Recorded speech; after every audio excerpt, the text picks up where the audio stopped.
একসঙ্গে হাজার হাজার মানুষকে মালাকুল মউত আরজাইলে কিভাবে জান কবজ করে, এটা বহুত একটি বড় প্রশ্ন। এই প্রশ্নের উত্তর হুজুরে কি সুন্দর করে দিলেন। এই ভিডিওটি পুরো ভিডিও মনোযোগ দিয়ে দেখেন বন্ধুরা। অনেক মানুষ দেখবেন প্রশ্ন করে মালাকুল মউত একসাথে এতগুলা মানুষের জান কিভাবে কবজ করে, প্রশ্ন করে না? এখানে 10 জন, ওইখানে 10 জন, আমেরিকা 50 জন, বাংলাদেশে 100 জন, এট এ টাইম মানুষ মারা যায়। এতগুলো মানুষ কিভাবে মালাকুল মউত একা মানুষের জান কবজ করে? মালাকুল মউত আল্লাহর নবীকে বলতেছেন, ওগো নবীজি, একটা মানুষের হায়াতের জিন্দেগি যখন শেষ হয়ে যায়,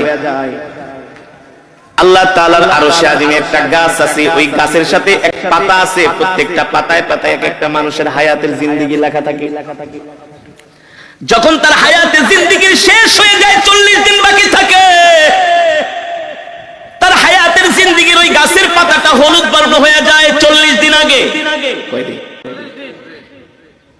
ওই বান্দাকে যে ফেরেশতার মাধ্যমে রিজিক দেওয়া হয়, ওই রিজিক ওয়ালা ফেরেশতা 40 দিন আগে আয়েশা বইলা যায়, আল্লাহ তোমাকে 40 বছরের 50 বছরের জিন্দেগি দিয়া দুনিয়াতে পাঠাইছে, তোমার জন্য আল্লাহ যতটুকু রিজিক নির্ধারণ করছে, তোমার রিজিক খাওয়া শেষ, আর মাত্র 40 দিনের রিজিক বাকি আছে। কয়দিন? আবার যখন এইভাবে করে একদিন, 2 দিন, 3 দিন যেতে থাকে, প্রত্যেকদিন ফেরেশতা আয়েশা তার মাথার সামনে বৈশা বলে, শোনো শোনো, তোমার বাকি আছে আর 38 দিন, 37 দিন, 36 দিন। দেখেন আমার সাথে আপনাদের কথাগুলো মিলে কিনা। যখন একটা মানুষ ইন্তেকাল করবে, তার 40 দিন আগেই দেখবেন তার কথাবার্তা সবকিছু একটা পরিবর্তন চলে আসে, খাওয়া দাওয়ায় পরিবর্তন চলে আসে, খেতে পারে না। যে মানুষ আধা কেজি চাউলের ভাত খায়, 1 কেজি চাউলের ভাত খায়, আধা কেজি গরুর গোশত, 1 কেজি গরুর গোশত খেয়ে ফেলে, ওই মানুষ দেখবেন 1 মুঠো ভাতও খেতে পারে না। তার সামনে খাবার দিলে আর খাবার ভালো লাগে না। যে মানুষ 1-2 গ্লাস দুধ খেয়ে ফেলতো, সেই মানুষকে চামচ দিয়ে দুধ খাওয়ানো হয়। যে মানুষ 1-2 হালি কমলা খেয়ে ফেলতো, তাকে একটা কমলার খোসা মুখে নিয়ে একটু রস খাওয়ানো হয়। কারণ কি রে ভাই, কারণ কি? আল্লাহর নবী বলেন, আল্লাহ তাআলা তার জন্য যতটুকু রিজিক নির্ধারণ করেছিলেন, তার রিজিক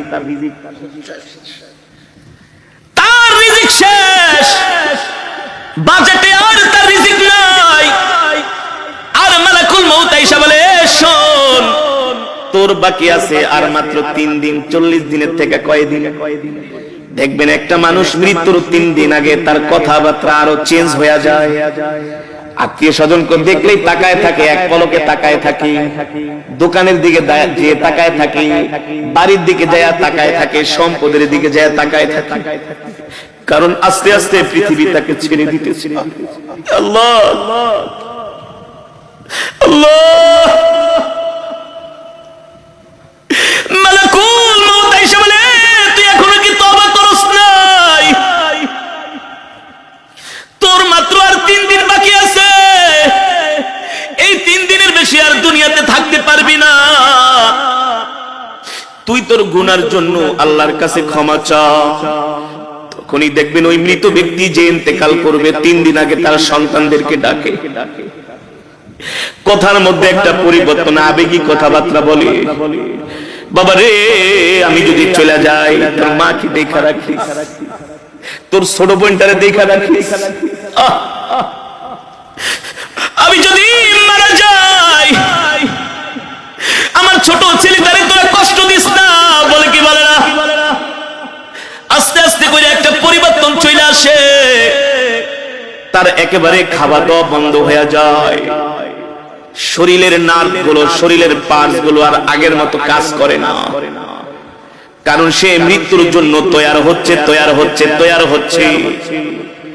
যখন তার হায়াতের জিন্দেগির পাতাটা একেবারে হলুদ বর্ণ হয়ে যায়, আর মালাকুল মউত আয়েশা তার সামনে হাজির হয়ে যায়।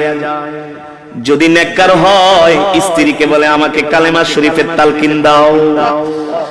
যে নেককার হবে, মুমিন হবে, আল্লাহর নবী বলেন, নেককার মুমিন মৃত্যুর আগে সে জানতে পারে এই কারণে সন্তানদেরকে বলে ওই জায়গায় আমাকে কবর দিবা, ওই জায়গাটার মধ্যে আমার জন্য কবর খুঁজা রাখবা। আর শোনো শোনো, আমার মৃত্যুর পরে বেশি দেরি করবা না, তাড়াতাড়ি আমাকে কবরে ঢুকাই দিবা।